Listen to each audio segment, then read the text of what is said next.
So Anakin says, Master Galia, you go ahead. I'll get Eth back to the shuttle.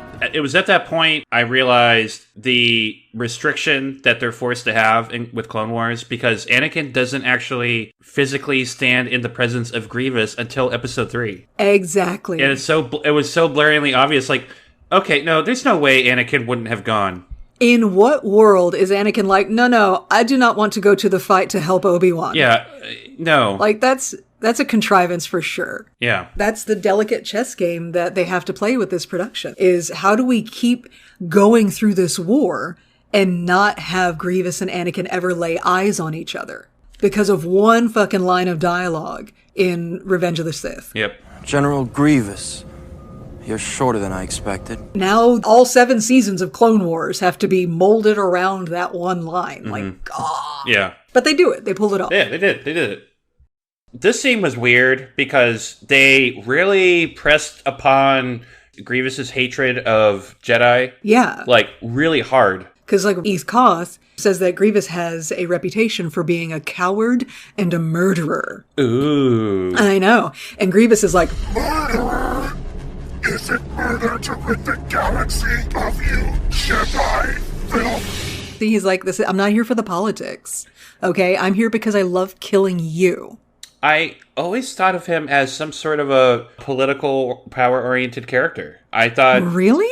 Yeah. No, he's an attack dog. He's always been an attack dog. Like, his jealousy of the Jedi has led him on this ridiculous quest to perfect his combat form through all of these cybernetics. And now he's collecting Padawan braids and lightsabers. Like, no, he's a fucking serial killer. Obi-Wan Kenobi is soloing Grievous, and he's holding his own. Of course he is. Gentle reminder that Obi-Wan Kenobi is every bit as much of a badass in a fight as his former Padawan, Anakin Skywalker. Yep. Now, I believe this was during the fight that Obi-Wan cuts deep on Grievous. Grievous and Obi-Wan are obviously trading words while they're fighting, and Grievous is all, hi, I'm so powerful, I'm going to defeat you. And Obi-Wan's like, whatever, bitch, you're just Dooku's errand boy. And Grievous takes offense to that, and he's like, I'm not an errand boy. I am the leader of the most powerful droid army the galaxy has ever seen. And here is where we drop in a little ominous foreshadowing. Because Obi-Wan's like, An army with no loyalty, no spirit, just programming. yeah, so that's what the clones are going to get turned into. Order 66 wipes their slate and turns them into a droid army made of flesh. And this is our first introduction to what my son calls the OG squad from the 501st. Oh. This is our little handful of characters we're going to see again and again, which is Jesse, Hardcase, and Kix. So, quick review so that we can tell who's who. Jesse is the one with the Republic gear symbol on his helmet and also tattooed on his head. I do love me some Jesse. Oh my god. Hardcase is the one he's got blue stripes on his helmet, and he also has them tattooed on his face. Kix has a bunch of crazy-ass lightning bolts, like, shaved into his buzz cut. And on the side of his head, he's got a tattoo that says, in Orabesh, a good droid is a dead one. Oh my. So these 3 guys are not super worried about, like, getting a nice office job after the war. No, clearly not.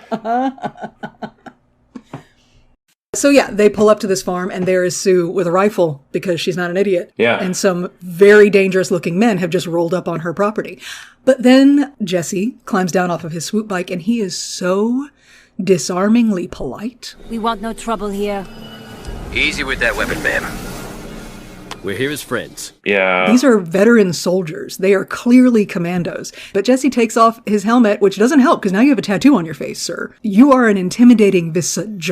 But he yes ma'ams and no ma'ams her and makes all of his charisma checks. And like, you don't do the TikTok, so you're not aware of the meme where there's a girl who's just screaming, How is he so fucking hot and respectful?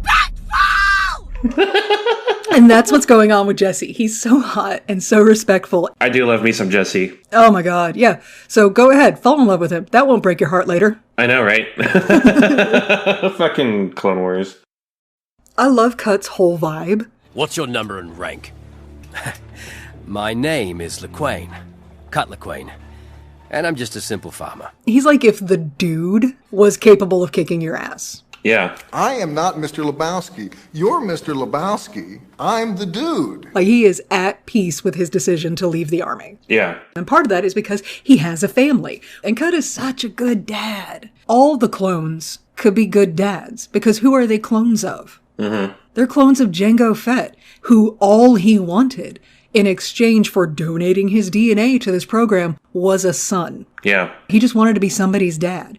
And sure, you could argue that he was raising his son to be a little psychopath, but he had some paternal instincts that drove him to do that. Mm-hmm. Apparently that shit is genetic. Mm-hmm. Because all of the clones have this, and frankly, it's part of why they're so goddamn hot. Why is Rex exponentially hotter than the literally millions of other men who look exactly like him? I mean, the muscles are nice.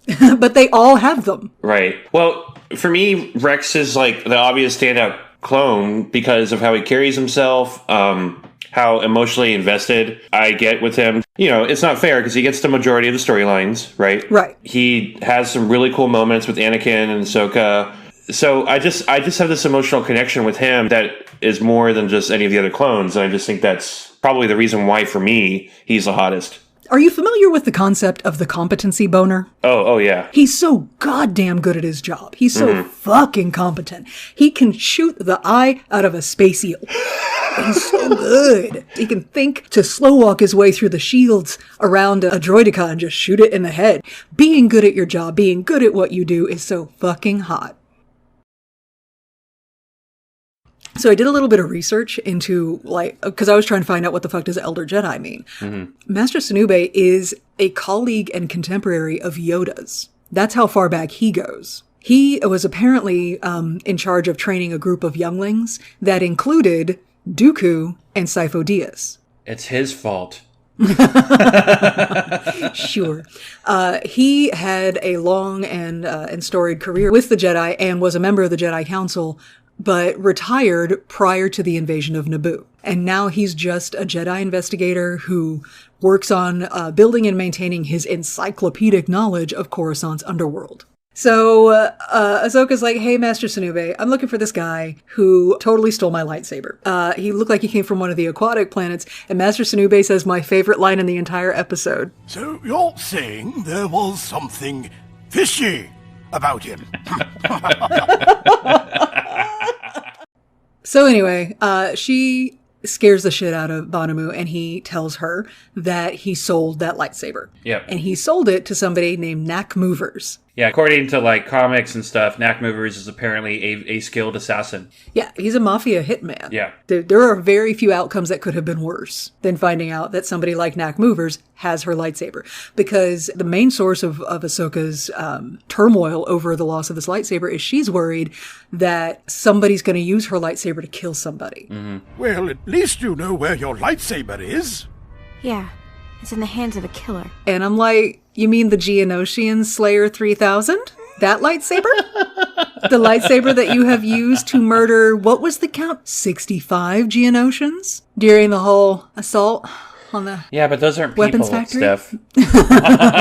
I'm just saying that lightsaber was arguably in the hands of a killer before it got stolen.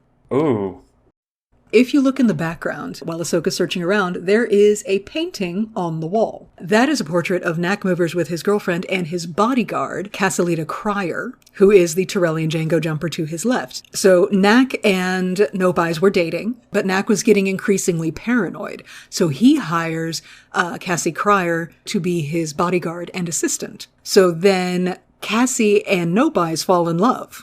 Mm-hmm. But it's a secret. They don't tell Knack. So Knack, of course, shamelessly hits on and propositions Cassie. So Cassie and Nope Eyes poison Knack. I had a totally different story in my head. What was your head story about this? I imagined that they were in a polyamorous relationship, and they were like, let's just move the man out of the relationship. But we can't do that. He's an assassin, blah, blah, blah. Okay, then we'll poison him. They poison him, it turns out, with the very poison that he uses in his job as an assassin. Uh-huh.